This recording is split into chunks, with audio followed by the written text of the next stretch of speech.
अब आइए हम लोग तीसरे पद की ओर आगे चलें। तीसरे पद का प्रसंग पहले जान लीजिए, किस बात पर ये तीसरा पद लिखा गया है। तो तीसरे पद का प्रसंग है जलस, प्यार में जलन, ईर्ष्या। गोपियां जो कि अपने आप को श्री कृष्ण की सखियां नहीं बल्कि प्रेमिकाएं मानती हैं। श्री कृष्ण की हजारों प्रेमिकाएं थी और सभी को वो ऐसा दिखलाते थे कि मैं तुम्हारा हूं, मैं तुम्हारा हूं और सिर्फ तुम मेरी हो। ठीक है ना, इस तरह का भावना वो दिखलाते थे। तो उनकी हजारों प्रेमिकाओं का श्री कृष्ण के प्रति जो प्रेम था, उस प्रेम में कहीं ना कहीं सौतिया डाह तो होगा ही, किसी न किसी को तो सौतन वो मानेंगी ही।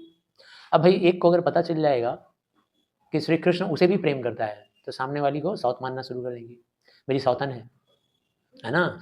उसको देख के बहुत मुस्कुराता है, अच्छा रुको, बहुत चेहरा खुश हो जाता है ना। तो अब यहाँ पे वो लोग किसको सौत मानती हैं? सौतन, बांसुरी को, श्री कृष्ण की बांसुरी को सौतन मानती हैं और बांसुरी के प्रति अपनी शिकायतें दिखा रही हैं। ये है प्रसंग। तो कविता में क्या कह रही हैं देखिए, मुरली तव गोपाल ही भावती। सुनो सखियों सुनो, सारी सखियां इकट्ठा हो गई और एक दूसरे से शिकायत कर रही हैं। कहती हैं मुरली तव, तव मतलब तो भी, मुरली यानी कि बांसुरी, श्री कृष्ण की जो बांसुरी है तो भी, गोपाल ही भावती, भावती मतलब भाती है, अच्छी लगती है श्री कृष्ण को, तो भी सिर्फ मुरली ही अच्छी लगती है। तो भी बोलने का मतलब क्या है, हम सब इतना प्रेम करती हैं, अपना दिलो जान लुटाती हैं उनके ऊपर, वो भी हम लोग के साथ रास लीला खेलते हैं, लंबे लंबे समय तक हम लोग के साथ समय गुजारते हैं, हंसी मजाक करते हैं, तो भी मुरली ही उनकी सबसे प्यारी चीज है। सबसे ज्यादा प्यारी क्या है? मुरली, उनकी बांसुरी।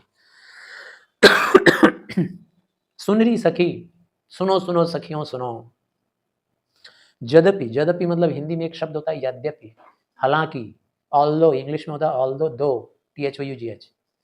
हालांकि नंदलाल ही नाना भांति नचावत, हालांकि ये जो बांसुरी है ना श्री कृष्ण की, वो नंदलाल को, नंदलाल मतलब श्री कृष्ण को, नंद के लाल, नंदलाल, नंद बाबा के बेटे यानी श्री कृष्ण, हालांकि ये बांसुरी नंदलाल यानी श्री कृष्ण को भांति भांति नचावत, कितना नचाती है, कितना तकलीफ देती है। ठीक है ना, इस प्यारे से कोमल शरीर वाले श्री कृष्ण को कितना खटाती है, कितना नचाती है, कितना तकलीफ देती है, तो भी इसी मुरली के पीछे पागल है ये कृष्ण। समझ आ रहा है ना। एक सौतन को क्या लग रहा है कि अगर कोई ऐसा कर रही है तब तो उसका बुरा सोच रही है, अच्छा तो नहीं सोच रही है। हम लोग तो कभी इतना नहीं नचाते हैं, हम लोग तो नहीं कहते हैं कि श्री कृष्ण ये करो वो करो, ऐसा करो वैसा करो, इतनी तकलीफ हम लोग तो नहीं देते हैं। ये मुरली देती है बांसुरी। राखत एक पाई ठाढ़े, अब कैसे कैसे नचाती है देखो, ये मुरली मजबूर कर देती है श्री कृष्ण को, क्या करने पे? एक पैर पे खड़ा कर देती है। अगर कभी आपने श्री कृष्ण को मुरली बजाते हुए देखा है पिक्चर वगैरह में, फोटो में, किसी मूवी में या किसी सीरियल में, तो आप देखते होगे जब वो ध्यान मग्न होकर बजाते हैं तो एक पैर पे ऐसे खड़े हो जाते हैं, दूसरा पैर क्रॉस कर लेते हैं, थोड़ा सा अजीब सा शेप बन जाता है। ठीक है ना, सुंदर से शेप में खड़े हो जाते हैं, थोड़ी कमर भी टेढ़ी हो जाती है, गर्दन भी थोड़ी टेढ़ी रहती है और बांसुरी ऐसे उठा रहता है और बजा रहे होते हैं। तो एक पाँव पर खड़ा कर देती है। अब ऐसा तो कोई दुश्मन ही करता है भाई, कोई प्रेमिका करेगी ऐसी? बहुत बदमाश प्रेमिका है वो मुरली, हम लोगों के कृष्ण को कितना परेशान करती है, नचाती है, खटाती है। अति अधिकार जनावत, इतना अधिकार जनाती है ना कि अपने अधिकार से उनको एक पैर पे खड़ा करके रख देती है श्री कृष्ण को। कोमल तन आज्ञा करवावत, कोमल तन वाले बेचारे कृष्ण को आज्ञा करवावत, उनको अपनी आज्ञा मनवाती है, जो चाहती है मुरली वही करवाती है उनसे। जब उनके हाथ में मुरली आ जाता है तो बस उसके लट्टू हो जाते हैं, उसके पीछे दीवाने हो जाते हैं एकदम, हम लोग इधर देखते ही नहीं है, और जो चाहती है वो करवाती है। एक पैर पे खड़ा कराना, उनके ऊपर अधिकार जमाना, कोमल तन, उनके कोमल तन से आज्ञा मनवाना। कट टेढ़ी है आवती, कटी मतलब कमर, बेचारे से इतना काम करवाती है, इतना परेशान करती है उनको, कमर टेढ़ी कर देती है। श्री कृष्ण मजबूर हो जाते हैं, कमर भी टेढ़ी करके ऐसे खड़े होकर बांसुरी बजाते हैं। अति आधीन सुजान कनोड़े गिरधर नार नवावते, अति आधीन, इतना अधीन कर देती है ना श्री कृष्ण को, इतना अपने ऊपर डिपेंडेंट कर देती है, वो उसके ऊपर, मुरली के ऊपर इतना डिपेंड हो जाते हैं। सुजान, अति चालाकी से, बहुत स्मार्टली, सुजान का मतलब बहुत ही चालाक, वो मुरली बहुत चालाक है और बड़ी चालाकी से श्री कृष्ण को अपना अधीन बना लेती है, अपना गुलाम। कनौड़े, ऐसा गुलाम बनाती है ना जैसे लगता है खरीदे हुए गुलाम है उनके। कनौड़े का मतलब खरीदा हुआ कोई श्रमिक, गुलाम।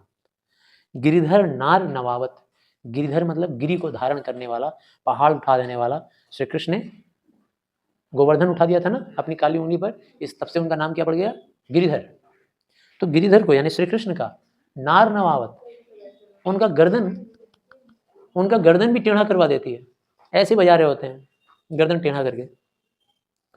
आपुन पौड़ी, और खुद क्या करती है, बड़ी बदमाश है हम लोगों की सौतन, वो मुरली। आपुन, आपुन मतलब खुद, आपुन मतलब खुद क्या करती है, पौड़ी, पौड़ी मतलब पड़ी रहती है, लेटी रहती है, बड़े आराम से सोई रहती है। कहाँ, अधर पर, अधर रूपी सज्जा पर, सज्जा मतलब बिस्तर, अधर मतलब होंठ, तो उनकी पंखुड़ियों जैसे प्यारे प्यारे नरम नरम होठों पर जाकर सो जाती है, एकदम आराम से लेट जाती है मुरली, होठों पे ही तो रहती है ना बजाते वक्त, उनके होठों पर सो जाती है। कर पल्लव सन पद पलुटावती, कर पल्लव, और उनके पल्लव यानी कि एकदम मासूम मासूम से हरे हरी जो पत्तियां होती हैं ना, बैंगल सेलर में हम लोग पढ़े थे, एकदम जो नया नया पत्ती उगता है, सॉफ्ट ग्रीन होता है ना, पैरोट ग्रीन, सॉफ्ट ग्रीन, तो उतना कोमल कोमल पत्तियों जैसे उनके हाथ मुलायम, उन हाथों से पद पलुटावत, पद का मतलब होता है पैर, अपना पैर दबवाती है। सोचो कितनी बदमाश है, श्री कृष्ण को कहती है चलो मेरा पैर दबाओ, बांसुरी, बांसुरी उनकी लिप्स पे सो जाती है और बोलती है पैर दबाओ। तो पैर दबाने का मतलब वो जो गैप होता है ना, जैसे उंगलियों से दबाते हैं हम लोग, तो उसको पैर दबाना बोला गया है, ठीक है ना।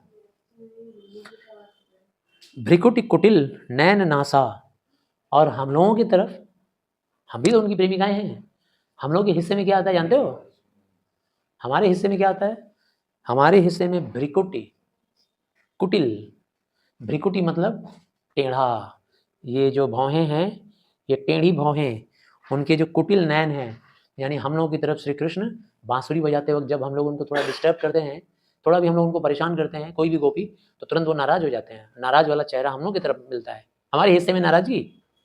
हम लोग बांसुरी जब बजा रहे होते हैं एकदम धुन हो गए, तभी हम लोग जाते हैं कुछ अगर बोल देते हैं कान्हा वाना, तुरंत ऐसे करते हैं।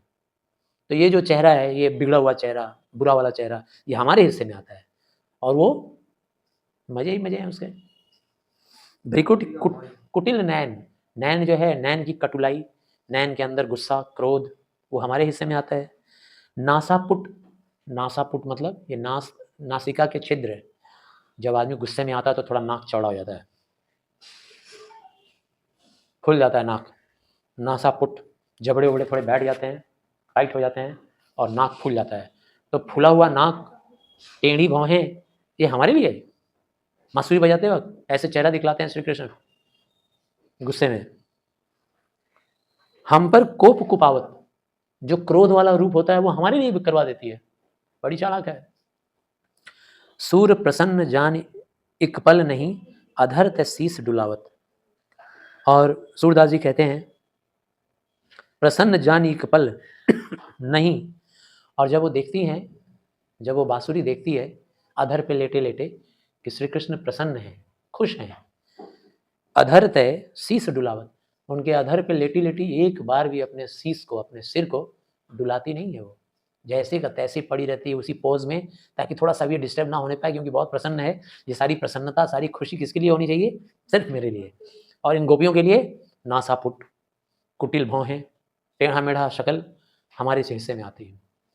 तो यहाँ हम लोगों ने देखा कि एक डाह दिखाई दे रहा है, एक हिंसा दिखाई दे रहा है, एक जेलस दिखाई दे रहा है, ईर्ष्या, ईर्ष्या भावना,